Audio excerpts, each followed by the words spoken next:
Assalamualaikum warahmatullahi wabarakatuh. Saudaraku kaum muslimin dan muslimat, saudara sebangsa dan setanah air dimanapun Anda dan berada. Berjumpa kembali dengan saya Abu Fikri dalam rangka kebaikan, kebenaran, dan untuk mempermudah langkah kita menuju jalan selamat, yaitu Allah dan Rasulnya. Nah, itu. Kali ini kita hendak bercerita tentang surat Al-Fatihah. Ya, kita mulai daripada kalimat Al-Fatihah itu sendiri.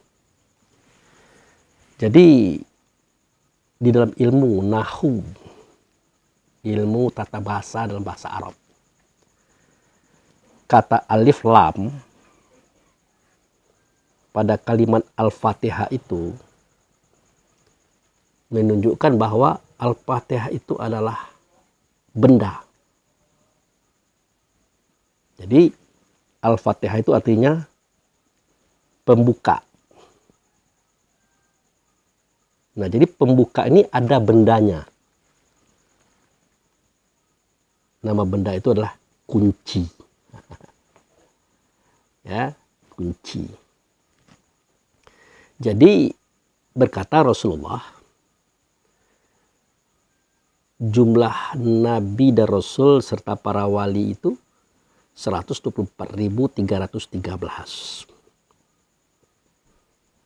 Nah, semua mereka itu tidak ada yang diberikan Al-Fatihah kecuali hanya beliau Rasulullah tadi. Nah, mohon perhatiannya.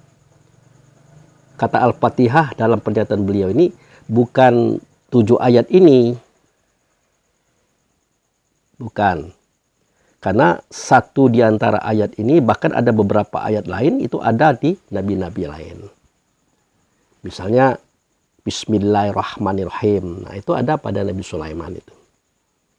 Coba nanti buka kisah Nabi Sulaiman seketika beliau mengirim surat kepada Ratu Bilqis.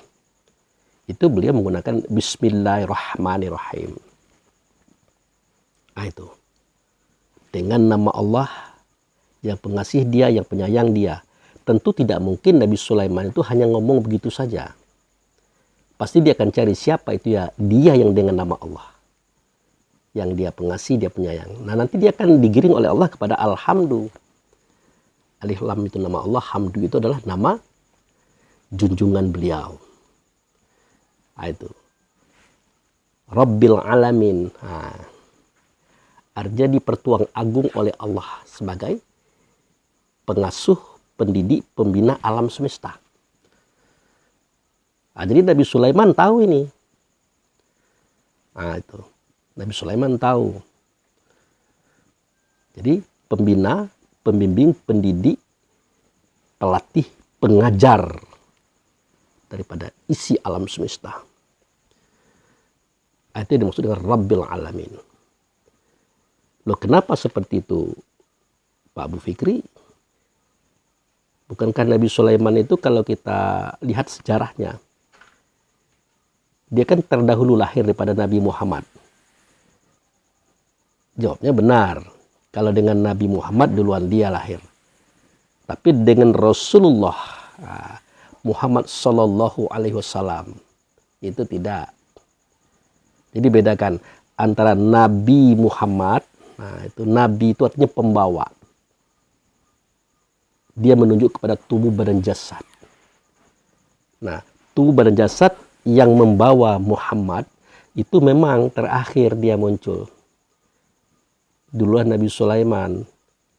Tapi yang dibawa oleh Nabi ini, yaitu Muhammad Rasulullah Sallallahu Alaihi Wasallam, Muhammad utusan Allah yang bersalawat Allah dan malaikat serta mukmin kepadanya, itu dia dahulu dijadikan, terakhir dilahirkan. Dan Sulaiman tahu itu. Ya, Sulaiman tahu itu. Nah, kenapa dia dipertuang agung atas alam semesta? Ya, karena dia yang menjadikan langit dan bumi. Sulaiman tahu itu.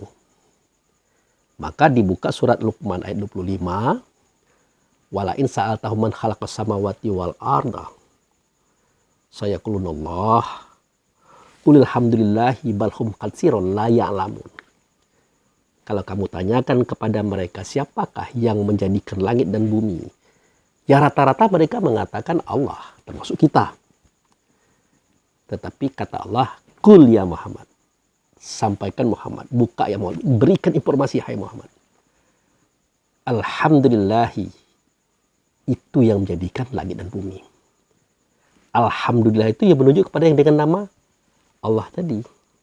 Tentu Muhammadlah orangnya.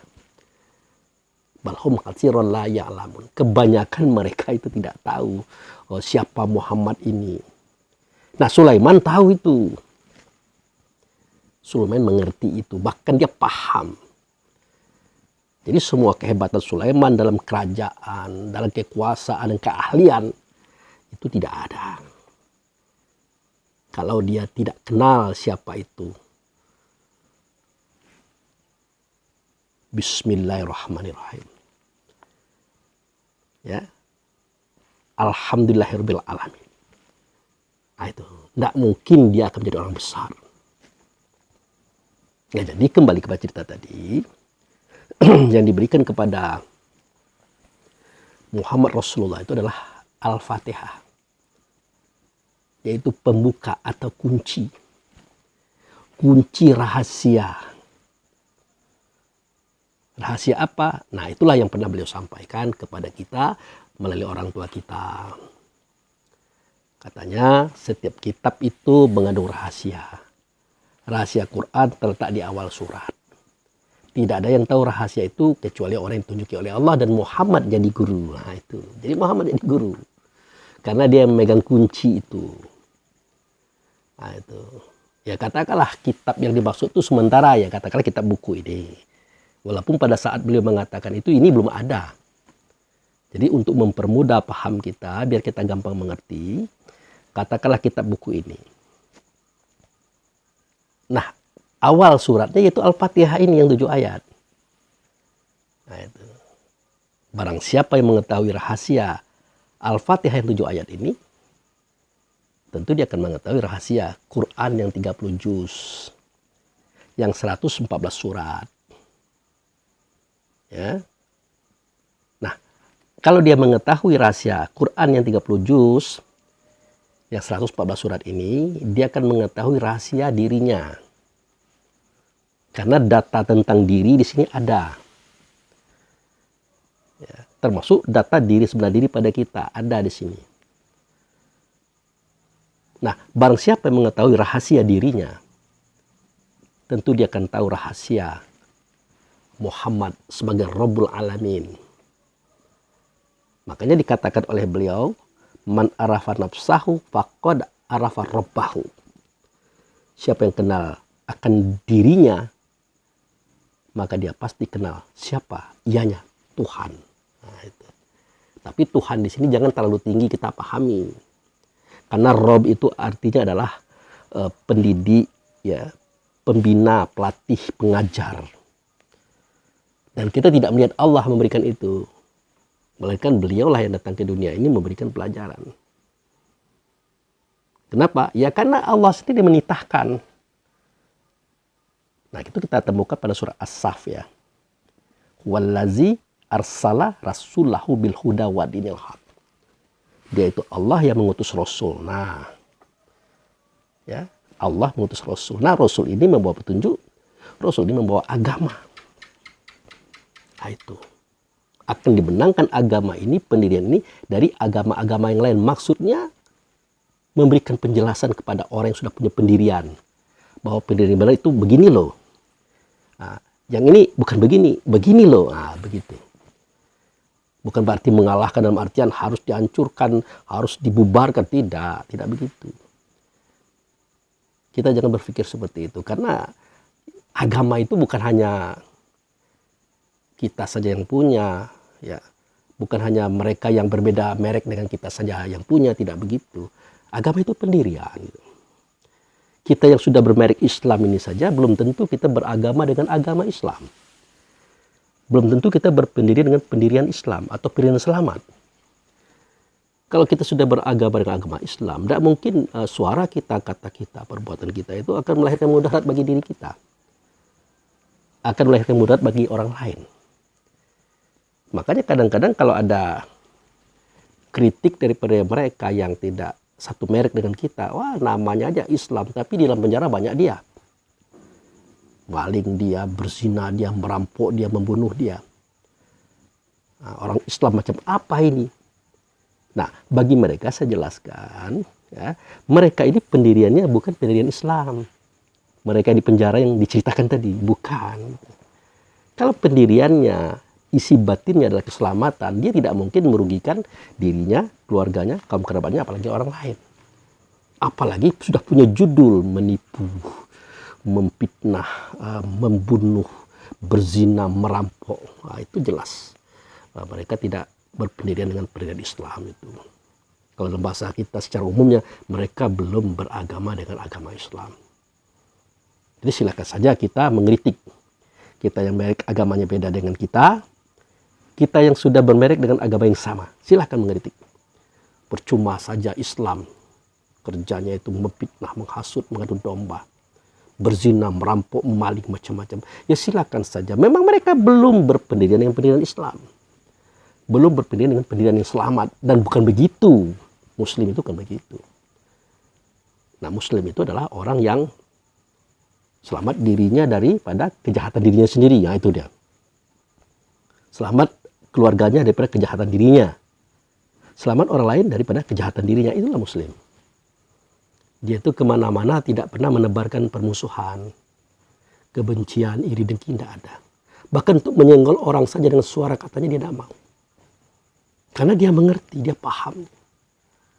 Apa yang dipahami? Karena dia adalah Muslim. Orang yang membawa keselamatan dan kebaikan bagi alam semesta loh.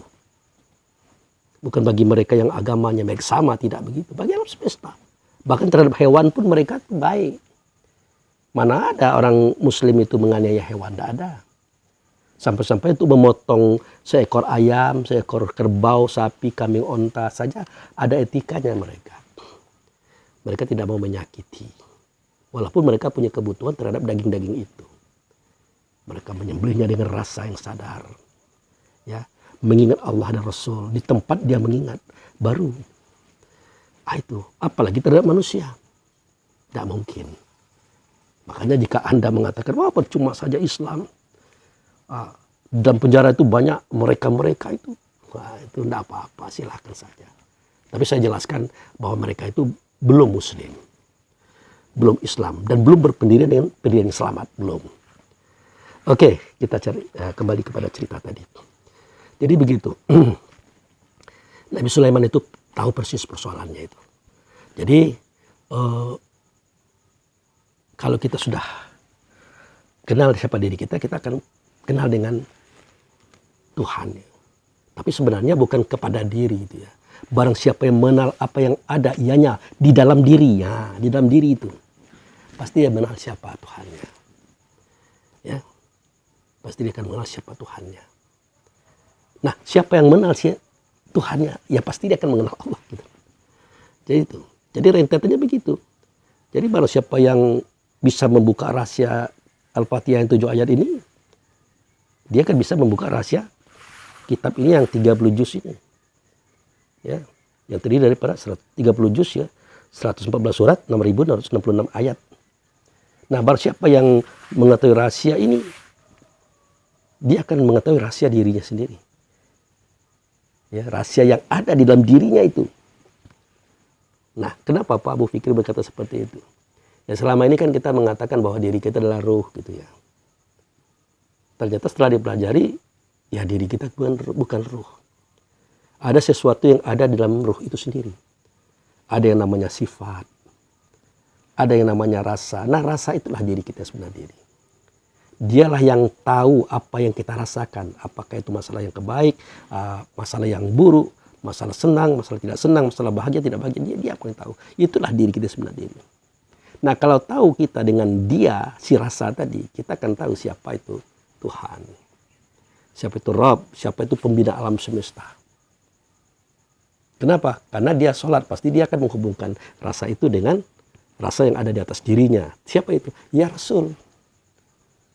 Makanya dikatakan oleh Allah Subhanahu wa taala melalui beliau pada kitab ini kan, wazkuru ni'mati allati an'amtu 'alaikum.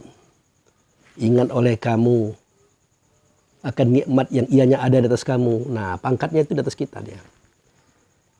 Nah, untuk mengingat nikmat, ya tentu dengan nikmat.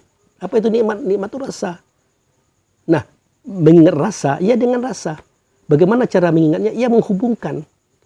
Menghubungkan itulah sholat. Sholat itulah mengingat. Akan begitu. Begitu ceritanya saudaraku. Nah, jadi kembali kita kepada cerita ini tadi. Jelas Nabi Sulaiman tahu kisah ini. Bahkan sampai waladhalin amin. Nah, itu dia tahu itu. Alif dengan mim itu dia tahu siapa itu. Nah, begitulah kisah yang dibukakan oleh Allah dan Rasul kepada kita tentang rahasia-rahasia para nabi-nabi. Ah, gitu saudaraku. Nah, baik, kita masuk pada bahasan kita tadi. Jadi, kenapa setiap kita menghubungkan rasa diri kita kepada diri Rasul? Ya, rasa itu adalah rasa kita dengan rasanya Rasul itu. Kenapa dihubungkan? Karena itu mengingat. Ya, menghubungkan itu sama dengan mengingat. Nah, di dalam mengingat itu kita yang membaca surat Al-Fatihah ini.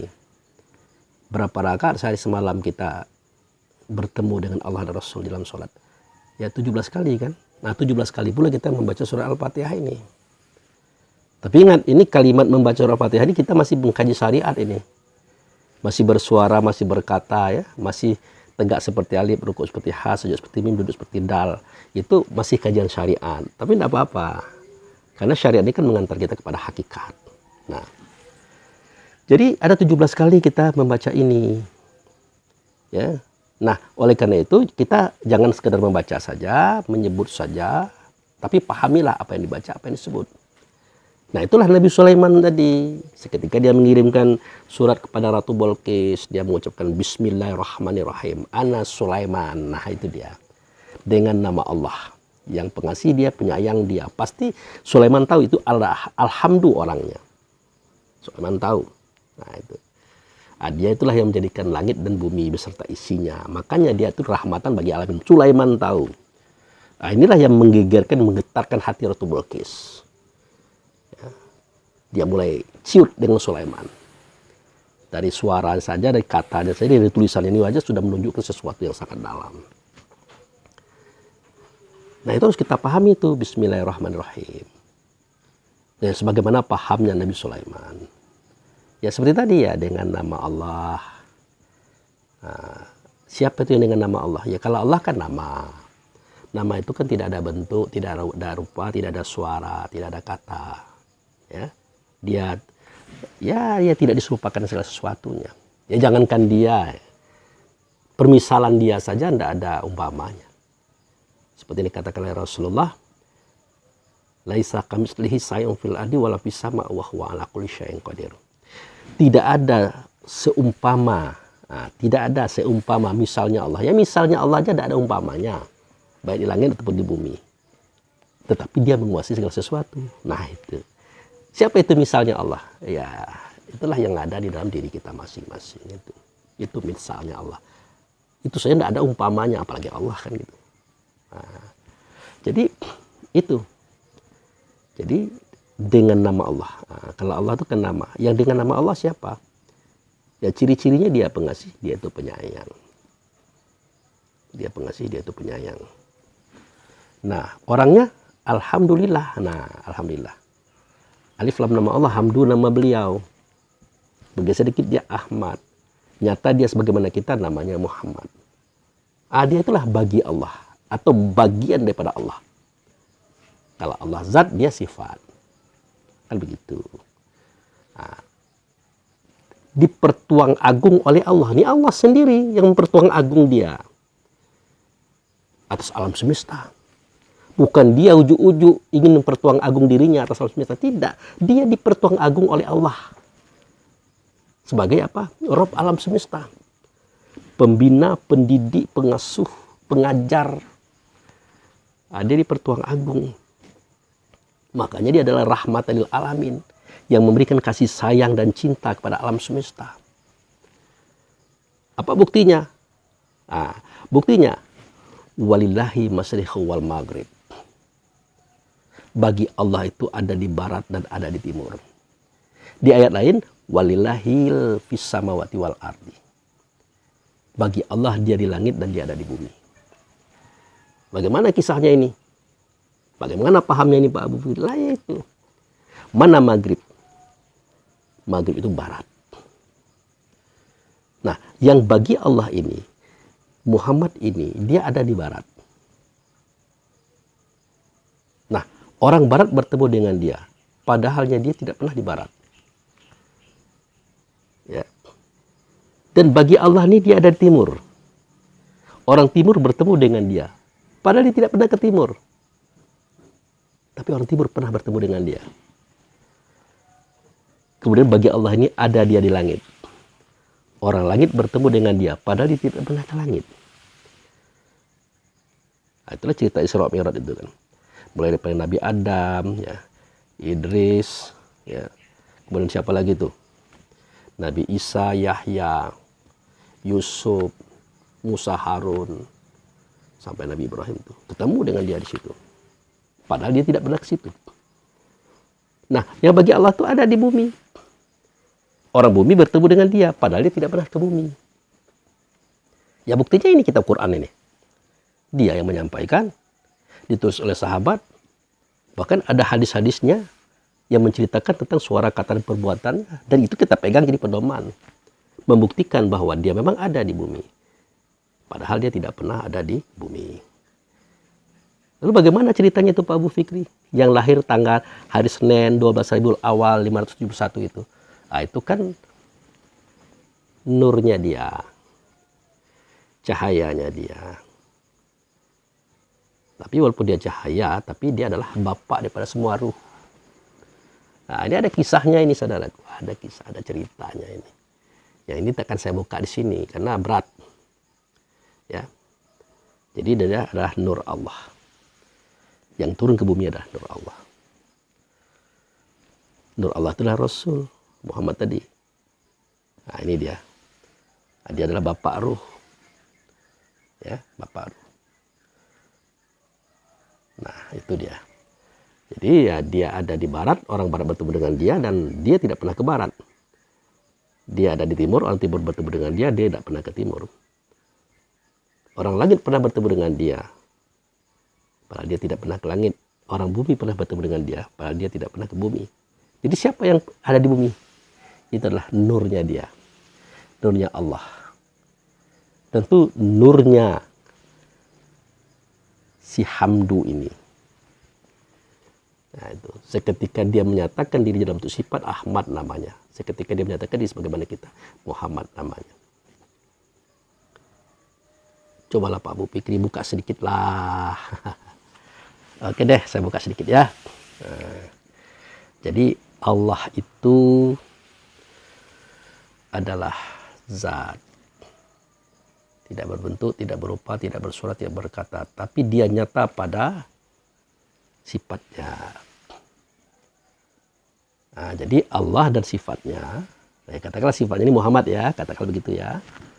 Nah, itu 8.000 tahun sebelum Adam, dia menjadikan yang kita ceritakan ini, ya, yang dia ada di langit, orang langit ketemu dengan dia, padahal dia tidak pernah ke langit ini. Dia ada di bumi, orang bumi pernah ketemu dengan dia, padahal dia tidak pernah di bumi. Dia pernah ke barat, orang barat pernah ketemu dengan dia, padahal dia tidak pernah di barat. Dia pernah ke timur, orang timur pernah ketemu dengan dia, padahal dia tidak pernah ke timur. Jadi siapakah yang ke langit, yang ke bumi, yang ke barat, yang ke timur? Itu adalah nurnya dia. Meskipun dia adalah nurnya dia, tapi dia adalah bapak ruh yang dijadikan oleh Allah. Dan dia seketika 8.000 tahun sebelum Adam. Jadi Muhammad juga namanya. Ya. Ada Muhammad serta Allah, itu yang kita ceritakan awal tadi. Muhammad serta Allah itu menjadikan Muhammad juga. Yaitu pada momen 8.000 tahun sebelum Adam. Nah, itu saya katakan ke langit, ke bumi, ke barat, ke timur itu adalah yang dijadikan pada tahun 8.000 tahun sebelum Adam. Nah, 4.000 tahun sebelum Adam dijadikan daripada dia itu 4 pasal.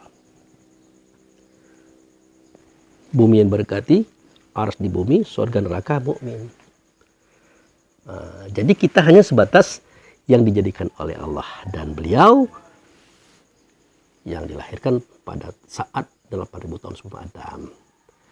Dan ini terlalu jauh kita berpikir, bercerita, karena untuk pengamalan ini hanya sekedar cerita. Ini yang disebut dengan ilmu kalam, ilmu dalam kata-kata. Untuk pengamalan tidak sampai ke situ. Oke, nah kita masuk ke sini. Nah, jadi Bismillahirrahmanirrahim. Nah, dengan nama Allah, Dia pengasih, Dia penyayang. Itulah alhamdulillah. Nah, dia bagi Allah, dia bagian daripada Allah, di pertuang agung atas alam semesta. Ya, di pertuang agung. Meskipun dia dilahirkan, dijadikan 8.000 tahun sebelum Adam, tapi dia diberi amanah, mandat oleh Allah sebagai Rabb alam semesta. Makanya dia itu ya mengasuh, mendidik, membina, melatih. Nah, gitu. Nah, makanya kita pernah dengar kalimat bahwa beliau juga adalah Aba. Aba itu bapak artinya. Dan beliau juga adalah Umi. Umi itu artinya ibu. Nah, kapan dia menjadi bapak? Ya, seketika dia menurun. Seketika dia menurun. Nah, menurun artinya melahirkan. Menyatakan. Jadi daripada dia 4 pasal. Nah, dijadikan daripada Muhammad itu 4 pasal. Nah, waktu itu dia adalah Aba. Makanya khalaqtal asya' li ajalika wa khalaqtaka li ajali tadi. Aku jadikan segala sesuatu hai Muhammad daripada engkau. Aku jadikan engkau daripada aku. Nah, itu dia kan jelas. Kapan engkau aku jadikan daripada aku? 8.000 tahun sebelum Adam. Itu ceritanya itu. Tapi ingat 8.000 tahun sebelum Adam ini tidak sama dengan 8.000 tahun seperti kita. Nah, karena sehari di sana yaitu 50.000 tahun di sini. Gitu harus dipahami itu saudaraku. Pelan-pelan ya. Nah, itu. Jadi ya seketika Allah berkata khalaqtal asya' li ajalika wa khalaqtaka li ajali itu tadi aku jadikan engkau, aku jadikan segala sesuatu daripada engkau, aku jadikan engkau daripada aku ya. Nah, kemudian ditambah lagi laulaka ma khalaqtul asya'. Kalau bukan karena engkau tidak akan menjadikan segala sesuatu. Jadi memang Muhammad itu adalah awal muawal terjadinya segala sesuatu, yaitu alam semesta. Termasuk alam di balik alam, yaitu negeri yang diberkati, aras di bumi, sorga, neraka, mukmin. Nah, mukmin itu adalah makhluk yang dijadikan oleh Allah melalui beliau, yaitu di balik alam zahir ini, gitu. Nah, jadi makanya dia itu di situ bernama Aba. Maka dia berkata anak abul arwah, wa Adam abul bashar. Aku adalah bapak roh. Adam itu adalah bapak tubuh. Tapi roh Adam adalah anak saya, turunan saya. Jadi beda ya, turunan itu artinya dia zohir, dia datang, dia berasal daripada Muhammad. Tanpa istri, tanpa ibu, nah gitu. Nah, kalau yang ada istri, ada ibu itu namanya keturunan, bukan turunan gitu. Nah, waktu itu dia bernama Aba. Kapan dia bernama Umi? Nah itu tadi. Rabbil Alamin, seketika dia membina, mendidik, melatih, mengajar. Nah, jadi dia mendidik, melatih, mengajar itu dalam bahasa kita dia berdakwah, bertabligh. Bukan hanya di muka bumi saja dia bertabligh. Dia ke langit, dia ke bumi, dia ke barat, dia ke timur. Cuman kita saja yang tahu dia berceramah, dia bertabligh hanya di Arab. Ya. Nah, dia berceramah, bertabligh hanya di Arab, di Mekah pula lagi, tidak kemana-mana. Itu yang kita tahu karena kita baca buku. Kalau kita baca kitab Quran, enggak. Nah, dia bukan hanya di Arab saja, di semua permukaan bumi, termasuk Indonesia ini loh. Gitu. Bahkan di barat, di timur, di langit dan di bumi semuanya beliau dakwah di situ. Makanya beliau tahu semua. Makanya beliau buka cerita itu dalam kitab Quran ini sebagai pedoman kita untuk berpikir. Gitu, dahsyat cerita ini saudaraku. Ya, dipaham ya, yang aba itu, bapak itu artinya seketika dia menuruni. Ya, artinya dijadikan daripada Muhammad 4 pasal. Negeri diberkati, aras di bumi, surga neraka, mukmin. Itu aba. Kalau dia membina, itu umi. Maka jangan diartikan umi itu tidak bisa baca, tidak bisa tulis. Boro-boro masalah tulisan, angka, huruf. Kecil bagi dia. Tetapi dia tidak membiasakan ya, membaca kitab buku. Ya ngapain? Ngapain baca kitab buku? Kitab juga orang yang menulisnya. Buku juga orang menulisnya. Masa dia belajar daripada tulisan orang-orang yang dia jadikan sendiri, orang-orang yang lahir daripada dirinya sendiri, kan tidak mungkin. Itu dipahami. Walaupun pada surat Al-Ankabut ayat 48 Allah mengatakan bahwa Muhammad tidak pernah membaca buku, tidak pernah menulis dengan tangan kanannya, dalam artian ya tidak penting dia itu membaca buku. Tidak penting dia menulis karena dia itu tahu kisah itu, karena dia yang menjadikan, dia yang menuruni, dan dia yang membina, dia mendidik. Bukan hanya orang Mekah saja, di semua permukaan bumi, bahkan semua planet, langit dan bumi, semuanya. Itu beliau gurunya. Itu saudaraku. Itu. Kalau di buku-buku kita tonton ya tidak ada, kecuali dia di Mekah itu tidak kemana-mana dia.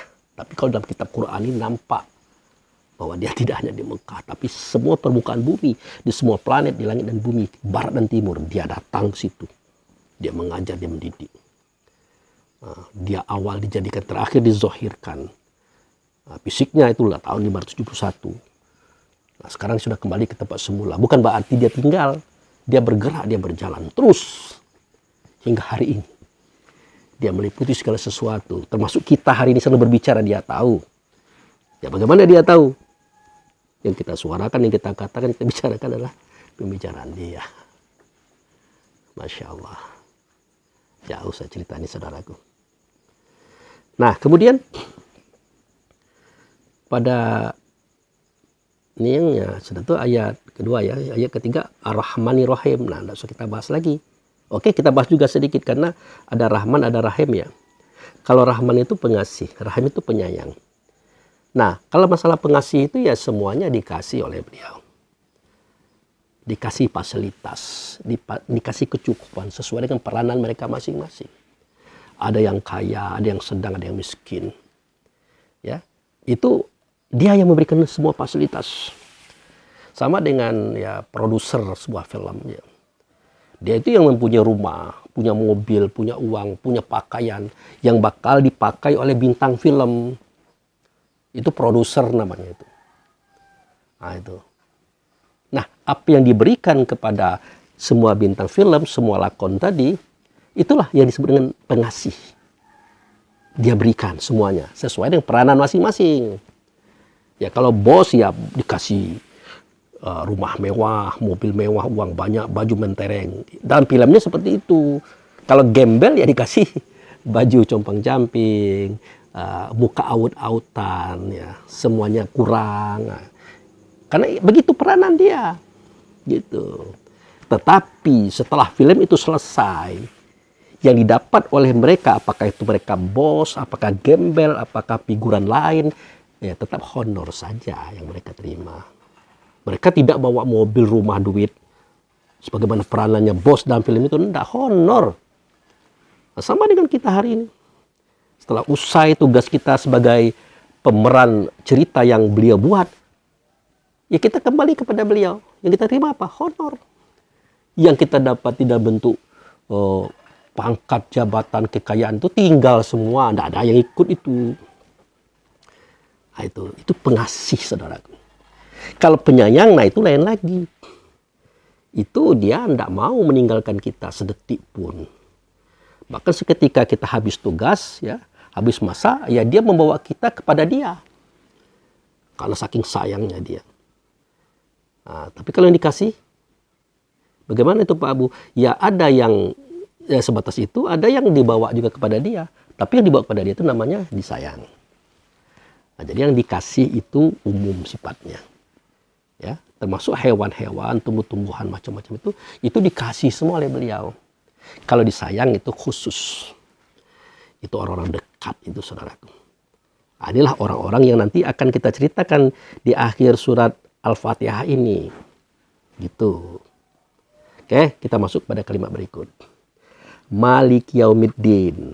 Nah, raja di hari beragama. Nah, kita lurus-lurus saja ya. Kita tidak boleh membengkok-bengkokkan kisahnya.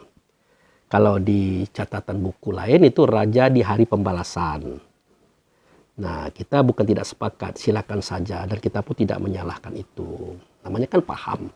Pencapaian, semua pencapaian orang walaupun mungkin tidak cocok dengan kita, dihargai. Cara menghargai, tidak menyalahkan. Apalagi mengatakan itu tidak benar, tidak boleh. Sesat, apalagi tidak boleh. Nah, itu kalau kajian Allah dan Rasul ini begitu, saudaraku. Silakan mau ngomong apa saja. Berbicara apa saja, yakin apa saja. Silakan, yang penting Anda percaya dengan apa Anda yakini. Oh begini Pak Abu Fikri, ya kenapa? Menurut saya Allah itu jumlahnya 10. Betul? Betul. Yakin dikit, silakan. Nah, salahkah itu Pak Abu Fikri? Salah tidak. Untuk Anda cocok, kalau untuk saya tidak. Tidak begitu. Kalau saya, Allah itu Esa. Bukan satu. Kalau satu meminta 2, 3, 4. Kalau Esa, satu meliputi segala-galanya. Itu saya. Kalau Anda mengatakan Allah itu 10, ya silahkan saja. Apakah itu salah Pak Abu Fikri? Tidak juga. Buktinya Anda menganutnya. Berarti tidak juga. Bagi Anda itu benar. Bagi saya tidak begitu loh. Nah, jadi menyalahkan itu, apalagi mengatakan orang sesat itu tidak boleh, saudaraku. Kenapa? Kenapa kita tidak boleh menyalahkan, apalagi mengatakan sesat? Kenapa? Karena setiap kesempurnaan itu memang dicapai daripada nol. Setiap kebenaran itu dicapai daripada salah. Jadi kalau dia keliru, dia salah dalam berprinsip tentang sesuatu, ya biarkan saja. Itu kan proses. Belum tentu kita lebih benar daripada dia. Pada saat momennya sampai, belum tentu. Siapa tahu dia lebih hebat makrifatnya daripada kita. Walaupun tadinya dia mengatakan, Tuhan itu bulan. Tuhan itu matahari, Tuhan itu bintang. Nah, itu kan Nabi Ibrahim.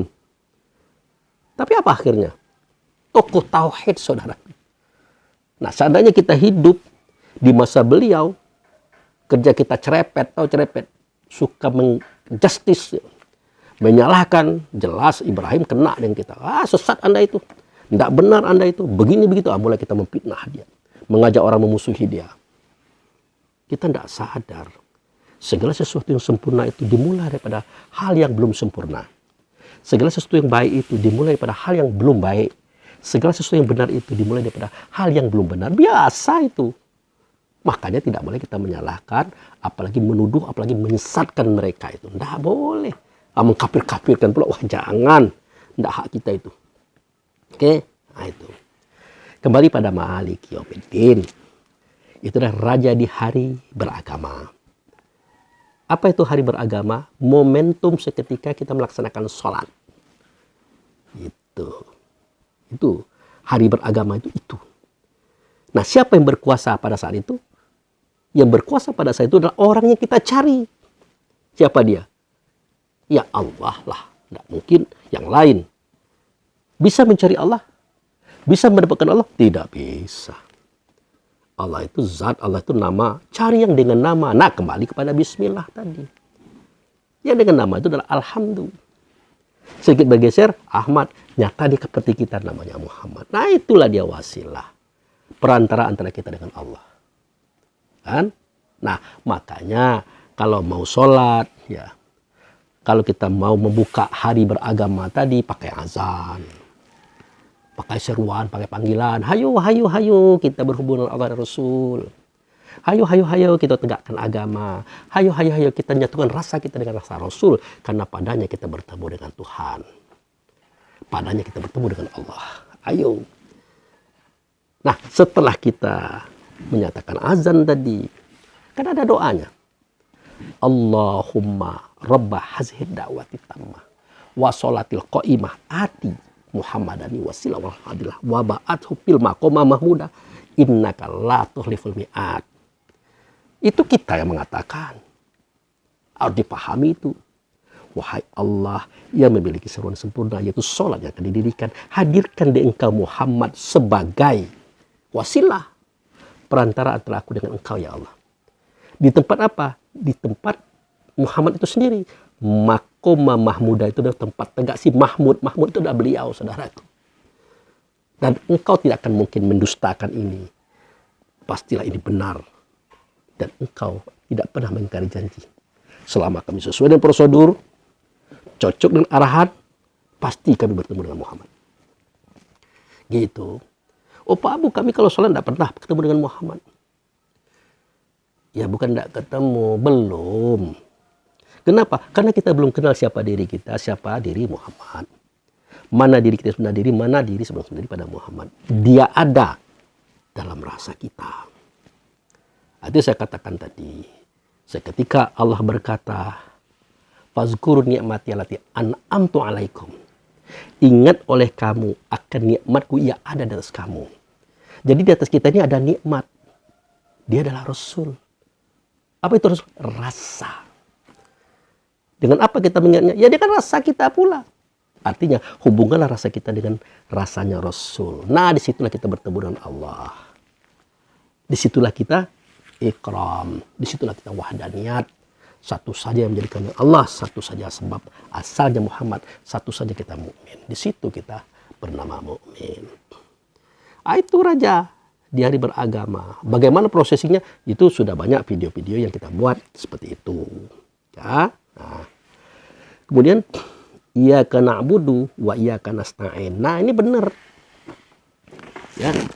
Nah, ini kalimat ini kita ucapkan seketika kita sudah bertemu dengan Dia. Ya. Kepada engkau kami menyembah, kepada engkau kami minta tolong. Jadi kalau dalam bahasa ilmu tasawufnya, akan engkau kami menyembah dan akan engkau kami meminta tolong. Jadi pengertian menyembah ini saudaraku, ya bukan sholat gitu. Kita kan kadang-kadang keliru ini. Kita kira menyembah itu sholat. Bukan. Ya sholat menyembah, ya menyembah. Coba lihat surat Toha yang ayat 14 itu. Innani annallah la ilaha illa ana fa'budni wa aqimi sholah li zikri. Itu dia. Sesungguhnya aku ini adalah Allah. Tidak ada Tuhan. Akulah dianya. Oleh karena itu, sembah oleh kamu akan daku. Dan, itu, dirikan sholat. Jadi sembah dengan sholat beda. Nah, makanya saya katakan sembah itu melaksanakan semua perintahnya, menjauhkan semua larangannya, mencontoh perbuatannya, pergi kalau disuruhnya, datang kalau dipanggilnya, diam kalau ada ilmu daripada dia. Ini 6 inilah yang disebut dengan sembah. Ya, 6. Supaya apa? Supaya terwujud hakikat sembah itu. Apa itu? Wa ma khalaqtul jinna wal insa illa liya'buduni. Aku tidak menciptakan jin, tidak menciptakan manusia kecuali untuk menyembah kepadaku. Artinya apa? Mengabdi. Apa itu pengabdian? Ya itulah menyuarakan suara Allah dan Rasul. Mengatakan kata Allah dan Rasul. Memperbuat perbuatan Allah dan Rasul. Dan ini tidak akan mungkin kita bisa buat sebelum kita melaksanakan yang 6 ini saudaraku. Suara kita adalah suara Allah dan Rasul. Kata kita adalah kata Allah dan Rasul. Perbuatan kita adalah perbuatan Allah dan Rasul. Tidak nyata Allah dan Rasul itu, mereka nyata ia pada kita. Bukan kita Allah, bukan kita Rasul. Tapi kita adalah wujud sertanya. Gitu. Ini tidak mungkin terjadi kalau 6 macam tadi tidak kita buat. Itu yang disebut dengan iyyaka na'budu. Akan engkau kami menyembah. Wa iyyaka nasta'in, dan akan engkau kami minta tolong. Iya. Kenapa? Kan dikatakan falyabudu rabb hadzal bait. Kau sembah aku di rumah ini. Nah, berarti seketika kita melaksanakan perintah, menjauhi larangan, mencontoh perbuatan dia, pergi kalau disuruh, datang dipanggil, jam dan ada ilmu, kita harus merasa bersama beliau di rumah itu. Ya. Kan falyabudu rabb hadzal bait kalimatnya. Kau sembah Tuhan di rumah ini. Kau laksanakan perintahku, kau jauhi laranganku, kau contoh perbuatanku, kau pergi kusuruh, kau datang kupanggil, diam tidak ada ilmu daripada aku di rumah itu ya. Artinya jangan bercerai rasa kita dengan rasa beliau. Tetaplah bersama beliau. Artinya bersifatlah dengan sifat beliau. Yaitu sidik, amanah, tabligh, fatonah. Selama kita bersifat dengan itu, artinya kita sudah serta beliau Muhammad tadi. Karena itu sifat beliau. Nah, kalau kita sudah serta beliau, artinya kita juga ikut serta Allah dong. Itu maksudnya saudaraku. Ya. Nah, itu falyabudu rabb hadzal bait, kau sembah Tuhan di rumah ini. Allazi at'amahum min ju' wa amanahum min khauf. Nah, itu dia. Yang akan memberikan kamu kenyang seketika kamu lapar dan akan memberikan kamu aman seketika kamu takut. Kalau kamu seperti itu. Nah, ini yang dimaksud minta tolong tadi. Kita minta tolong agar dia memberikan kita makan dan minum. Ingat, ini cerita roh loh. Jangan diartikan makan rendang, makan lontong, gado-gado, minum sirup, minum apa lagi. Jangan diartikan itu. Ini makanan ruh, minuman ruh. Nah, itu. Dan mengamankan kamu, wahai ruh tadi, seketika kamu takut. Diberikan ketentraman, diberikan solusi oleh beliau. Itu saudaraku. Nah, kemudian ayat ke-6. Ihdinas siratal mustaqim.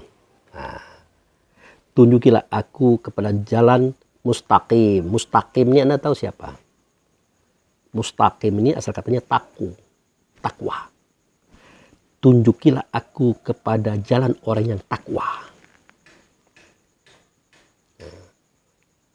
Siapa orang takwa itu? Nah, jadi sebelum kita mengenal siapa orang takwa, kenal dulu jalan yang lurus itu. Karena orang takwa ini kan adalah orang yang lurus nih. Kenapa dia lurus? Karena dia tahu arah. Nah, untuk tahu itu buka surat Yasin. Yasin, wahai sin, wahai sifat, wahai sidik amanat tabligh fatona. Innaka laminal mursalin, sesungguhnya engkau satu di antara rasul-rasul. Artinya engkau lah yang membangkitkan, yang menjadikan, yang memunculkan rasul-rasul. Ya.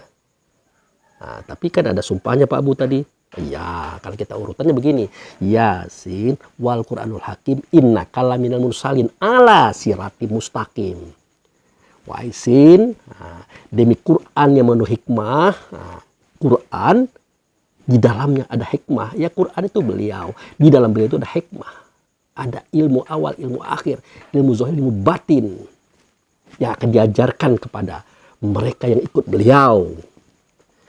Nah, kenapa? Ala sirati mustaqim. Nah, beliau itu di atas jalan yang lurus. Beliau itu, sin itu.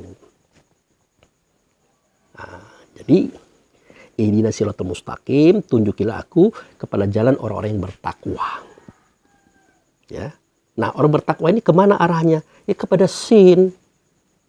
Ya, kepada sin. Karena sin itulah yang berada di atas jalan yang lurus itu. Dia yang menguasainya. Nah, ini orang bertakwa pasti kenal siapa itu sin. Tidak mungkin dia itu bisa jadi orang takwa kalau dia tidak kenal sin. Nah, karena sin itu berada di atas jalan yang lurus loh. Nah, di atas orang-orang takwa loh. Gitu. Ya. Nah, jadi Yasin, wahai sin, wal Qur'anil Hakim, demi Quran itu adalah engkau sendiri. Hakim itu adalah ilmu tentang awal dan akhir, zahir dan batin yang akan kau ajarkan kepada mereka yang ikut kepada engkau. Dan sesungguhnya engkau di atas jalan yang lurus. Artinya di atas orang-orang yang bertakwa. Engkaulah pemimpin daripada orang-orang yang bertakwa itu, saudara. Itu maksudnya. Nah, itu. Siapa yang bertakwa? Nah, dikatakan siratal ladzina an'amta alaihim. Nah, ya mereka itu berada di atas jalan yang lurus. Nah, mereka itu adalah yang telah Engkau beri nikmat atas mereka. Nah, apa itu nikmat? Ya, nikmat itu udah rasa. Apa itu rasa? Rasa itulah kesadaran. Jadi, orang-orang yang disebut dengan orang takwa tadi adalah orang-orang yang sudah dianugerahkan nikmat rasa kesadaran. Jadi, orang-orang yang hidup, dia bernapas, dia bergerak, berjalan, berlari, berkembang. Sebagaimana yang kita ketahui, belum tentu dia adalah orang yang bertakwa. Karena ciri-ciri bertakwa adalah dia punya rasa, dia punya ingatan, dia punya kesadaran tentang Allah dan Rasul. Dan tentang dirinya. Dan tentang apa yang harus dia buat. Tentang apa yang harus dia tuju dan bagaimana akhir semuanya. Itulah dia. Orang yang sudah diberi nikmat. Siapa mereka itu, Pak Abu Fikri? Nah, nggak tahu, Pak Abu Fikri nggak tahu. Tetapi Allah dan Rasul memberitahu kepada kita. Tidak di buku-buku, hanya ada di kitab Quran. Kalau di buku-buku bingung kita, saudaraku. Oke? Nah, mari kita cari. Siapakah mereka? Orang yang sudah diberi nikmat, yang sudah memiliki kesadaran, padanya ada ingatan dan rasa. Siapakah mereka? Mari kita lihat. Ya, di mana? Nah, kita buka. Tidak apa-apa. Kita buka, tidak apa-apa. Memang kita tidak tahu. Jangan malu membuka Quran. Jangan malu membaca Quran ini tidak lurus, tidak apa-apa. Kalau bisa lurus loh. Makhraj tajwidnya pas, iramanya bagus. Tapi yang lebih penting lagi adalah cara memahami tulisan yang ada pada kitab ini. Ya, karena dia adalah salinan daripada suara kata beliau. Waktu itu tidak ada irama loh, tidak ada lagu, ya, tidak perlu ada makhraj, tidak ada tajwid. Ya namanya ngomong. Seperti beliau mengatakan, wahai kaum Quraisy, wahai kaumku. Nah, ketika beliau tidak menyatakan kerasulannya ya. Seandainya aku katakan kepada kalian, di balik bukit itu ada musuh yang akan menyerang. Nah, apakah kalian percaya? Percaya.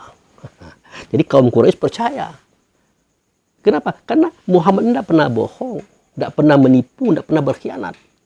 Bahkan orang-orang Quraisy yang uangnya banyak, emasnya banyak, saudara tahu, itu dititipkan kepada beliau. Padahal rumah beliau tidak besar, kecil, tidak pula mewah, tapi aman. Kenapa aman? Di samping beliau adalah pemelihara alam semesta. Nah, ini yang diingkari oleh orang-orang Quraisy. Ya, alam semesta aja dia pelihara, apalagi emas, perak, uang. Nah, itu. Ini mereka tutup-tutupi. Buktinya apa? Berapa kali orang tidak mencuri, membuka rumah Muhammad, mengambil harta orang Quraisy, tidak bisa masuk. Mulai berniat tidak mencuri, merampas harta simpanan orang Quraisy pada Muhammad, mulai mereka tidak lihat lagi rumahnya itu. Tidak bisa masuk ke rumah. Ada dalam buku cerita ini? Tidak ada. Ada. Dari mana kita dapat? Ya, tanya kepada orang yang punya cerita. Bukan saya, tapi orang yang punya cerita. Yang dia mengalami kisah itu. Tapi ketika kita menyuarakan, mengatakan, terbayanglah kisah itu. Beradalah kita dalam persoalan sejarah. Berada kita dalam kisah itu. Ah, itu. Begitulah makanya beliau diberi gelar Al-Amin. Nah, akhirnya beliau mengatakan, apakah kalian percaya kalau aku adalah Rasulullah kepada kalian? Langsung orang-orang cerdas ini masuk dia.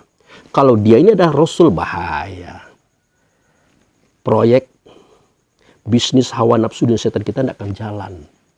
Bahaya. Karena sejarah dari Adam sampai ke Isa, yang namanya Rasul itu ya begitu. Langsung nyemprot dia. Siapa itu yang nyemprot? Pertama kali bukan orang lain, melainkan pamannya Abu Lahab. Tabat yaka ya Muhammad. Celaka engkau hai Muhammad. Untuk inikah engkau mengumpulkan kami? Nah, maka Muhammad tidak diam. Dia jawab, tabat yada abil lahabi wa tab. Yang celaka itu engkau wahai Abu Lahab. Bukan aku, engkau yang celaka. Nah, bagaimana mungkin momentum ribut seperti ini dilagu-lagukan? Maaf ya. Nah, bagaimana mungkin? Orang marah kok. Orang menangkis kemarahan. Celaka engkau hai Muhammad. Untuk inikah engkau mengumpul kami di sini? Bukan aku yang celaka, Anda wahai paman. Nah, momentum seperti ini, tegang seperti ini, bisakah dilakukan? Tidak bisa. Tapi Pak Abu Fikri ternyata kok harus dilagu-lagukan. Biar enak mendengarnya, biar tertarik, biar menyentuh rasa. Ya enggak apa-apa, boleh. Biar kita adem, tertarik, tenang jiwa kita seketika pernyataan Allah dan Rasul dibacakan. Bahkan ada yang menangis, mengeluarkan air mata, terisak-isak. Pas ditanya, apa yang Anda tangiskan? Saya terharu mendengarkan qori dan qori'ah ini membaca kitab Quran. Suaranya yang merdu, irama yang bagus, sentuhannya luar biasa. Oke. Anda mengerti apa yang dia baca? Tidak. Oh ya. Apa artinya? Dia terharu, dia menangis karena suara, senandung, irama, makhraj tajwid yang dia bacakan. Dia tersentuh. Bukan karena dia tahu apa yang dia baca, apa yang dia dengar, apa yang dia rasakan. Bukan itu, saudara. Tapi itu sudah lumayan. Sentuhan rasa yang ada pada diri kita seketika kita mendengarkan orang membaca kitab Quran ini dengan lagu dan irama yang bagus, kita sempat menangis, itu akan mengobat penyakit hati dalam dada, akan merubah pola pikir, pola rasa, menjadikan kita cinta kepada kebaikan. Itu baru mendengarkan irama, lagu dan itunya saja. Apalagi kita memahami hakikat yang ada di dalam yang dibaca oleh qori dan qoriah tadi. Makanya kita yang bergerak di bidang ilmu hakikat ini tidak boleh menyalahkan mereka yang membaca Quran pakai irama, ya, pakai makhraj tajwid. Tidak boleh. Walaupun kita tahu tidak begitu kisahnya. Dan mereka yang ahli qiraat juga jangan pula menyalahkan orang hakikat. Orang hakikat ini kan tidak belajar membaca tulisan, tidak belajar irama, tidak belajar makhraj tajwid. Walaupun itu harus dia miliki pengetahuannya. Yang dia cari adalah isi daripada tulisan ini, karena kitab Quran ini adalah keterangan. Benda yang diterangkan tidak dari sini. Intinya kita tidak boleh saling menyalahkan, saling mengejek, mentang-mentang kita qori dan qoriah suara bagus, makhraj bagus, tajwid bagus, kita salah-salahkan orang yang bacaannya tidak pas. Anda boleh. Kenapa? Kalau orang hakikat biasanya bacaannya tidak begitu bagus. Dia berbahasa dialek. Kalau dia baca kitab Quran itu ngomong gitu, nah. Seperti ngomong. Bahkan dia membawakan situasi itu dalam bentuk kejadian.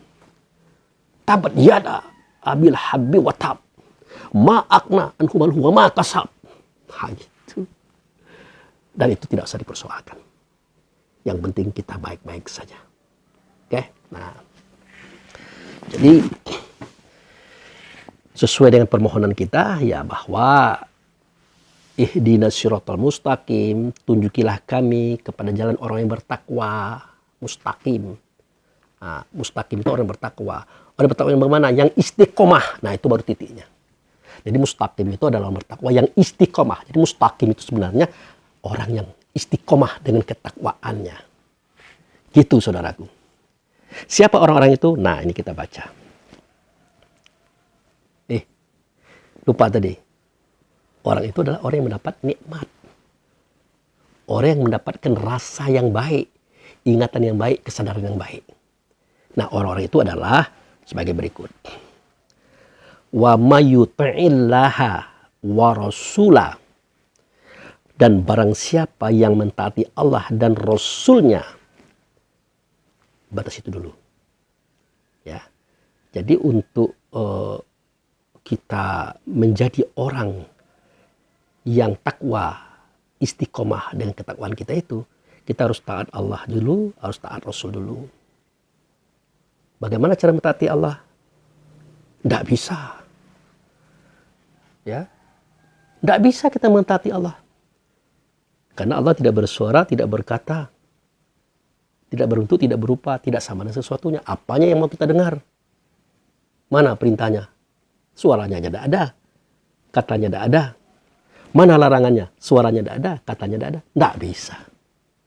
Makanya dalam sebuah kitab, dalam sebuah surat, pada ayat tertentu dikatakan, jika Allah saja yang kamu sembah, kamu akan kafir. Jika Allah kamu syarikatkan dengannya, kamu akan beriman. Maksudnya, tidak bisa kita mentaati Allah itu. Karena beginilah persoalannya. Ya. Karena beginilah persoalannya. Allah tidak bersuara, tidak berkata, tidak berbentuk, tidak berupa. Tidak bisa. Akhirnya kita mengingkari. Akhirnya kita kafir. Maka disyarikatkanlah Allah ini dengan dia. Siapa dia? Dia itu adalah Rasul. Yang menyuarakan suara Allah, mengatakan kata Allah, memperbuat perbuatan Allah. Barulah kita beriman. Kenapa? Sudah terdengar suaranya, terdengar katanya, terlihat bentuk dan rupa daripada perbuatannya. Nah, siapanya? Allah tadi. Nyata ianya pada Rasul. Nah, itu. Makanya wa may yata'i Rasul faqad ata Allah. Nah, barang siapa yang mentaati Rasul, sama artinya dia mentaati Allah. Nah, gitu. Itu. Ya. Oh begini Pak Abu Fikri. Itu bahasa Anda tadi aneh sekali. Jika Allah saja yang kamu sembah, kamu taati, kamu ikuti, kamu akan kafir. Ceritanya sudah Bapak jelaskan. Dan jika dia diserikati dengan dia, yaitu Muhammad, kamu akan beriman. Kami perlu ayatnya. Perlu keterangannya secara valid dong. Kami mau cerita juga sama orang lain. Ini bahaya ini kalau tidak ada ayatnya, tidak ada dasarnya, tidak ada dalilnya. Oke, kita akan bacakan. Ya, kita akan bacakan. Nah, ini ayatnya. Ya, ini surat Al-Mu'min, surat nomor 40 ya. Ingat, surat nomor 40 Al-Mu'min ayat 12. Pelan-pelan kita baca. Nah. Zalikum bi annahu izza du'iyallahu wahdah kafartum. Nah, sedemikian itu sesungguhnya jika kepada Allah saja satu-satunya kamu berdoa, berharap atau menyembah, kafartum, kamu pasti kafir, pasti mengingkari, pasti tidak terima akalmu. Karena ia tidak berbentuk, tidak berupa, tidak bersuara, tidak berkata, tidak sama sesuatunya. Apanya yang mau ditaati? Larangan apa yang harus dijauhi? Suaranya tidak terdengar, katanya tidak terdengar, apalagi perintah dan larangannya. Nak nyontoh dia pula, mana mungkin? Ini yang disebut kafartum. Kamu pasti mengingkari. Ya? Kamu pasti menolaknya. Coba kita gunakan akal sehat kita. Jangan membantah dulu. Oke, nah kita lanjutkan ayatnya. Wa inna yusrok bihi. Dan jika kamu syarikatkan dia dengan dia, dalam bahasa lain, dan jika Allah itu kamu syarikatkan dengan dia, tu'minun, kamu pasti percaya. Artinya seketika Allah tadi disyarikatkan dengan Rasul, ya maka kita akan percaya. Karena suara Allah tidak nyata, nyata pada Rasul. Kata Allah tidak nyata, nyata pada Rasul. Perbuatan Allah tidak nyata, nyata pada Rasul. Semua perintah dan larangan Allah tidak nyata, mereka nyata pada Rasul. Barulah kita percaya. Itu saudaraku. Jadi persoalan Allah itu disyarikatkan, mensyarikati dirinya dengan yang lain, itu urusan dia, jangan urusan kita. Yang tidak boleh itu kita yang mensyarikati dia. Ya jangankan dia bersyarikat dengan Rasul, dengan kita saja dia bersyarikat loh. Dia bersyarikat. Coba, seketika Allah nak memberikan rezeki kepada Abu Fikri, katakanlah uang, misal kan. Pak Abu Fikri, ya nomor rekeningnya berapa? Ya, oh sekian Pak. Nah ini ada. Allah nitip sesuatu kepada saya. Tolong terima ya. Kirim. Dikirim nomor rekening. Pas saya buka, saya cek ada. Ada yang 500, kadang-kadang ada yang 1 juta. Ya, tidak usah diceritakan lah. Tidak terhitung itu pemberian Allah itu melalui saudara-saudara kita itu. Nah, saya tidak melihat Allah datang ke rumah saya. Nggak ada. Yang saya lihat cuman nomor ATM. Saya cek ada uangnya. Itu yang saya lihat. Kemudian kalau saya datang kepada yang bersangkutan, orangnya. Tapi saya tahu persis yang diberikan oleh beliau itu kepada saya adalah daripada Allah. Jadi Allah bersyarikat dengan saudara saya itu memberikan rezekinya untuk saya. Itu. Jangankan dengan Rasul yang kita jadi bersyarikat. Bahkan dengan semua alam semesta dia bersyarikat. Ya, untuk memanaskan diri kita, mengeringkan baju kita. Dia bersyarikat dengan matahari. Apalagi untuk menentukan hari dan bulan. Dia bersyarikat dengan bulan. Pokoknya semuanya dia bersyarikat. Jadi jangan kita takut betul ya dengan kata syirik itu. Yang kita takut adalah seketika kita merasa diri kita lah dia. Itu tidak boleh. Itu yang syirik itu. Seketika kita memberi anak istri makan, minum, pakaian tempat kita menyekolahkan anak kita, mendidik mereka akan jadi orang. Tiba-tiba dia tidak membalas budi, bahkan membantah melawan kita. Ngomong kita, kalau bukan saya yang menyekolahkan kamu, kamu tidak jadi apa-apa. Itu syirik hukumnya, saudara. Kita sudah mengangkat diri kita menjadi Allah. Kita kira itu yang kita berikan itu adalah kita yang punya. Tidak, itu Allah yang punya melalui kita. Gitu loh yang syirik itu. Nah, jangan kita mengklaim haknya dia itu. Oke, nah. Jadi itu tadi. Zalikum bi annahu izza du'iyallah wahdahu kafartum. Sedemikian itu jika Allah saja yang kamu seru, yang kamu sembah, dah kafir kamu. Ya. Wa in yusrik bihi tu'minun. Dan jika kamu syarikatkan dengan dia, Rasul tadi, Muhammad tadi, kamu percaya, iyalah pasti. Ya, pasti. Kenapa? Karena suara Allah, kata Allah, perbuatan Allah tidak nyata, bukan nyata pada Rasul. Makanya dalam surat Asy-Syu'ara ya, surat nomor 42 ayat 51 nih, saya tulis di sini. Ada kalimat yang berbunyi begini. Wa ma kana li basyari ayukallimuhullahu illa wahyan ami warai hijabi au yursila rasula fayuhiya bi iznihi ma yasha innahu aliyu hakim. Nah, ini kalau kita lihat terjemahnya begini. Tak mungkin bagi manusia, bagi kita maksudnya, bahwa Allah berkata-kata dengan dia secara langsung, kecuali dengan cara satu, perantara wahyu. Nah, dengan rasa dan isyarat dalam batin kita. Ya. Kemudian di belakang tabir, orang lain yang ngomong kepada kita. Nah, orang itu tabir, hijab. Nah, dia menunjukkan, mengajarkan kita. Makanya hati-hati jangan menolak pendapat dan arahan orang yang baik. Karena dia itu tabir, hijab dia itu. Jangan kita terhijab karena dia tidak sekolah. Karena dia karyawan, karena anak buah kita. Jangan. Dia itu sudah tabir. Nah, itu. Atau dengan utusan yang diutus. Yaitu tadi Rasul. Lalu diwahyukan kepadanya dengan izin Allah. Dan apa yang ia kehendaki. Itu Rasul. Sesungguhnya dia maha tinggi lagi maha bijaksana. Surat Asy-Syu'ara, surat nomor 42, ayat 51.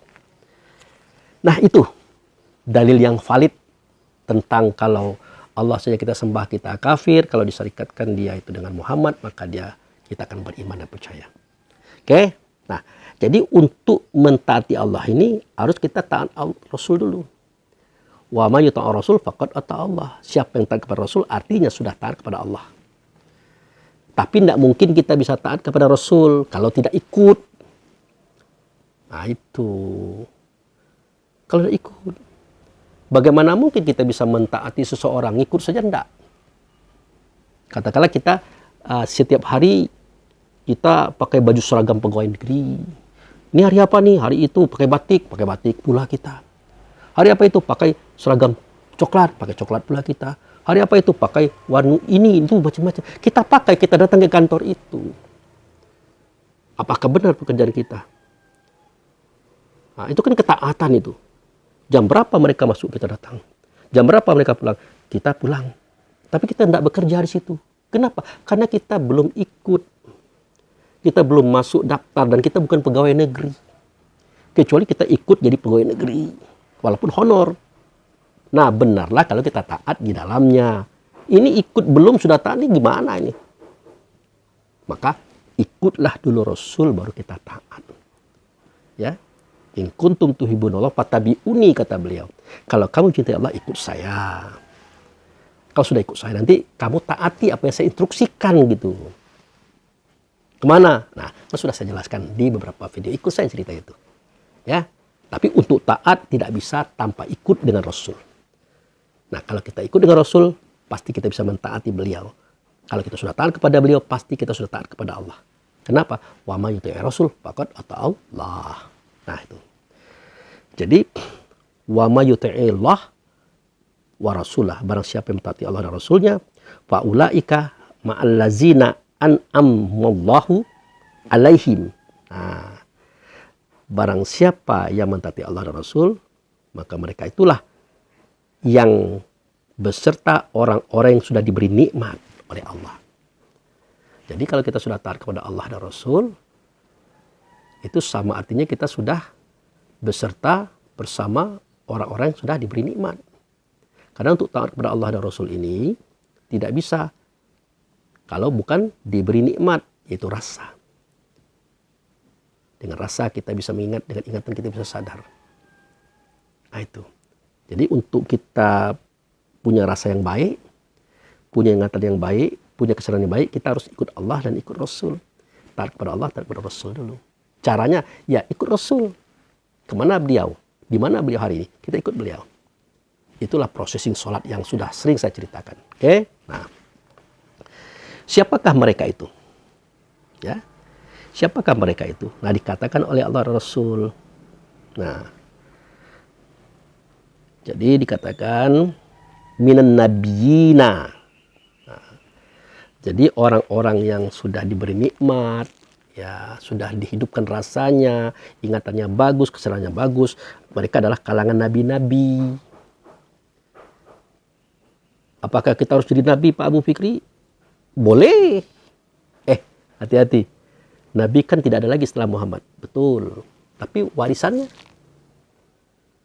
Al-ulama warasatul anbiya. Orang yang tahu tentang Allah dan Rasul, bahkan tahu tentang dirinya, itu pewaris daripada Nabi. Nah, kalau pewaris daripada Nabi, apa beda dengan Nabi?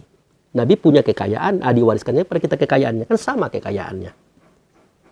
Gitu. Tapi kita bukan Nabi yang membawa syariat. Nabi yang membawa warisannya. Kalau Nabi Muhammad itu terakhir, itulah pembawa kerasulan. Kalau kita bukan Nabi pembawa kerasulan, tapi pembawa warisan Rasul, warisan Nabi. Nanti jangan pula mengatakan, oh Pak Abu Fikri mengatakan ada Nabi setelah Nabi. Padahal khataman Nabi itu adalah penutup Nabi-Nabi. Betul. Adalah beliau, tetapi warisannya tidak tertutup. Dia akan turun kepada pembawa-pembawa yang lainnya, Nabi-Nabi yang lainnya. Jadi kalau beliau adalah pembawa Rasul, kalau kita adalah pembawa warisan Rasul, pembawa warisan Nabi. Itulah ilmu hikmah yang saya ceritakan tadi. Oke. Kemudian wasodiqina. Orang itu benar. Nah, siapa wasodiqina ini? Wasodiqina ini mewakili ini ya. Kita tahu kan kalau Rasul itu kan punya sifat sidik, amanah, tabligh, fatonah. Ini kan sudah saya sampaikan kajian ini. Jadi kata sodiqina ini mewakili orang yang fatonah. Orang cerdik lagi bijaksana. Tidak mungkin dia cerdik, tidak mungkin dia bijaksana kalau dia tidak mempunyai sifat sidik, amanah, tabligh, fatonah. Oh Pak Abu, rekalah sedikit. Biar kami lebih enak lagi memahaminya. Oke. Sidik itu artinya benar. Siapa yang benar? Ya Allah dan Rasul. Kalau kita tidak benar. Tapi dibenarkan oleh Allah dan Rasul. Diperbaiki oleh Allah dan Rasul. Dibengkeli oleh Allah dan Rasul. Itu pun kalau kita mau. Tidak mau apa boleh buat. Makanya saya katakan tadi. Kalau kita keliru, kita salah. Tiba-tiba ada orang yang menasihati. Jangan kita tolak. Kenapa? Karena orang itu adalah tabir. Orang itu adalah hijab. Antara Allah dengan kita. Antara Rasul dengan kita. Jangan kita tolak. Menolak kebenaran yang dia bawa, yang disampaikan kepada kita. Padahal dia adalah karyawan, anak buah kita. Sama dengan menolak kehendak Allah dan Rasul. Saudara. Artinya belum punya sifat sidik. Jadi Allah memperbaiki, Rasul memperbaiki diri kita. Bukan dia yang datang kepada kita, tapi melalui utusan-utusan. Kan diceritakan tadi. Gitu. Nah, jadi orang yang diberi nikmat itu adalah orang yang sidik.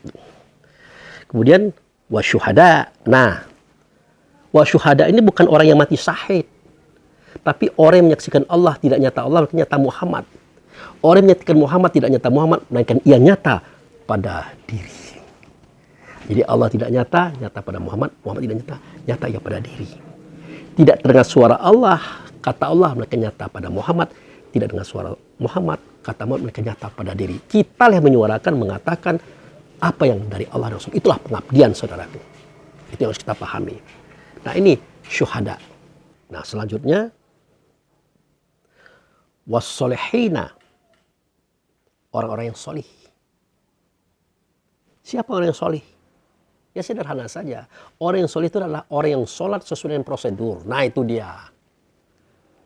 Para solehin itu orang yang sholat sesuai dengan prosedur.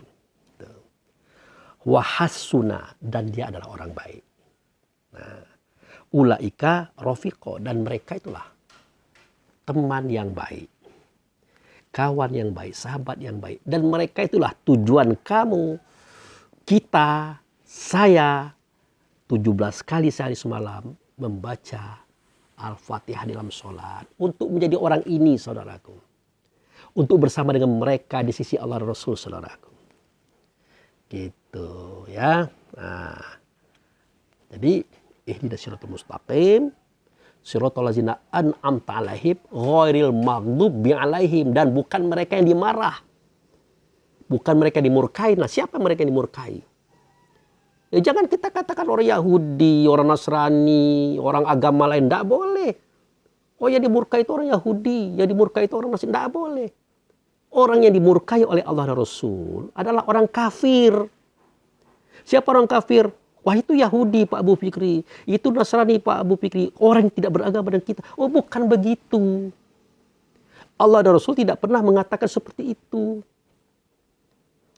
Coba lihat surat At-Tagabun ayat 2. Wallazi khalaqakum fa minkum kafirun wa minkum mu'minun. Nah, dia menjadikan batang tubuhmu yang satu, di dalamnya ada yang kafir, di dalamnya ada yang beriman. Jadi orang kafir dan beriman ada dalam tubuh kita ini loh.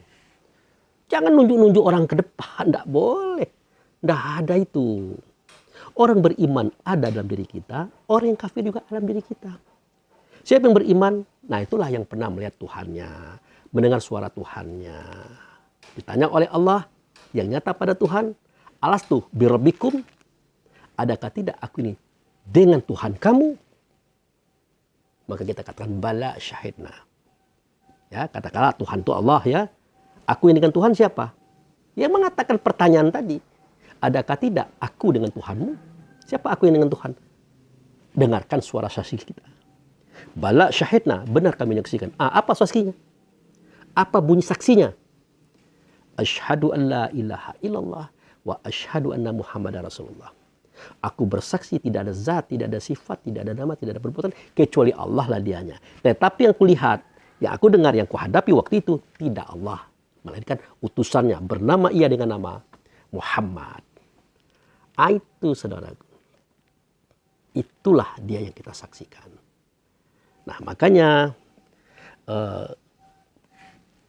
yang beriman itu adalah yang menyaksikan tadi, yang syuhada tadi, ya, dia menyaksikan Allah nyata pada Muhammad, dia nyata pada Muhammad, nyata pada dirinya keberadaan Allah dan Rasul. Bukan Allah dan Rasul ada pada dirinya, keberadaan Allah dan Rasul ada pada dirinya. Dia suarakan suara Allah dan Rasul, dia katakan kata Allah dan Rasul, dia perbuat perbuatan Allah dan Rasul. Itulah pengabdian kepada Allah dan Rasul dalam agama kita, saudara. Itu yang beriman. Yang kafir siapa? Nah, innal insana li rabbil kanud wa innaha ala zalika lasyahid. Yang kafir kepada Tuhan itu namanya manusia. Terhadap kekafirannya dia menyaksikan. Nah, itu manusia itu yang kafir. Manusia yang mana? Ya manusia mana saja. Sayang 1000 kali sayang, kita belum kenal siapa itu manusia. Ya. Oke? MANUSIA, manusia, itu namanya. Yang kelihatan ini, itu tubuhnya. Lalu mana manusianya? Manusianya ada di balik nama, ada balik tubuh, disimpan oleh Allah, dipari oleh Allah di dalam jantung setiap kita. Nah, itu manusia. Dia menghidupkan tubuh badan jasad. Nah, manusia itu bukan kita. Kita ini adalah mukmin, bukan manusia. Nah, manusia itu bukan kita. Kenapa kalimatnya begitu, Pak Abu Biki? Nah, kita innalillahi wa inna ilaihi raji'un. Kita datang kepada Allah, akan kembali kepada Allah. Nah, itulah kita. Dia adalah ruh. Ya, walaupun intinya adalah rasa. Nah, sedangkan manusia, falyanzuril insanu mimma khuliq. Khuliqa mimma indafik yahruju min baini sulbi wa taraib. hendaklah manusia itu memikirkan dia kami buat dari apa. Ternyata dia kami buat daripada air sulbi, air mani yang memancar tulang dada dan tulang rusuk. Ya, yang memancar tulang dada dan tulang rusuk. Dipancar kalau ayahanda kita ke dalam rahim ibunda kita. Ternyata air itu setelah dipelajari terdapat jutaan ekor makhluk, saudaraku. Jadi kalau zaman dulu Nabi Muhammad ngomongnya kayak gitu kan. Kalau zaman kini mahasiswa kedokteran, dia ambil air itu, dia bawa ke laboratorium, dia lihat. Cek. Ternyata di dalam air itu terdapat jutaan ekor makhluk. Kepalanya seperti telur ayam, badannya panjang ekor cambuk. Nama makhluk itulah spermatozoa. Ya. Nah, pertanyaannya, seketika dia dipancarkan oleh ayahanda kita ke dalam rahim ibunda kita, dia mencari ovum di ovarium. Setelah bertemu ovum, dia berkembang. Hari ke hari, minggu ke minggu, bulan ke bulan. Artinya, dia sudah hidup, bernapas, berjalan, berlari, berkembang. Siapakah yang hidup di dalam benda kecil itu? Di dalam tubuh mungil itu? Siapa? Itulah dia insan, itu dia an-nasu, itulah dia jiwa, itulah dia manusia yang kita ceritakan. Dia tercipta dan terbuat dari anasir angin, namanya rorehan, sifatnya pantang kelintasan. Dari anasir air, namanya roh rahmani, sifatnya pantang kerendahan. Dari anasir tanah, namanya roh jasmani, sifatnya rakus, pantang kekurangan. Dia dari dalam anasir api, bernama roh idafi, sifatnya pantang singgung, tidak mau kalah. Jadi 4 sifat ini, pantang kelintasan, pantang kerendahan, pantang kurang, pantang kalah, disatukan, muncul 10 sifat. Ajib, ria, takabur, iri, dengki, hasud, pinah, tamak, loba, dan sombong. 10 tambah 4, 14. Muncul 3 sifat. Benci, dendam, menghancurkan. 17 sifat manusia. Wujud kekafiran manusia kepada Tuhannya. Tapi dia sebelum kafir kepada manusia, dia kafir kepada kita dulu. Kenapa? Al-insan abdiruh. Insan itu hamba ruh, hamba kita loh. Sebelum dia kafir kepada Rasul dan Allah, dia kafir kepada kita dulu. Itulah yang terjadi pada kita setiap hari. Kita mau bertemu Allah Rasul, dia halangi, dia hambati, dia bawa kita ke kebun, ke mall, macam-macam. Itulah kerjanya dia. Sampai-sampai Allah mengatakan, Ara'aital ladzi yanha 'abdan idza shalah. Di surah Al-Alaq. Adakah kamu melihat orang yang menghalangi hamba untuk bertemu dengan Tuhannya dalam sholat? Tidak ada ya Allah. Tidak ada ya Rasulullah, kami lihat. Tapi kami rasakan keberadaan. Nah, itulah kerja manusia. Itulah yang ingkar kepada diri kita, Rasul dan Allah. Itulah dia orang kafir, saudaraku. Ada pada setiap kita. Nah, jadi ihdinas siratal mustaqim, siratal ladzina an'amta 'alaihim ghairil maghdub bi'alaihim. Nah, bukan terhadap mereka yang Allah murkai. Nah, itulah dia tadi manusia ada kekafirannya. Nah, tugas kita adalah menjadi khalifah bagi manusia ini. Bagaimana caranya merubah sifat pantang kelintasan ini, kerendahan ini, kurang ini, tersinggung ini dijadikan baik dan benar.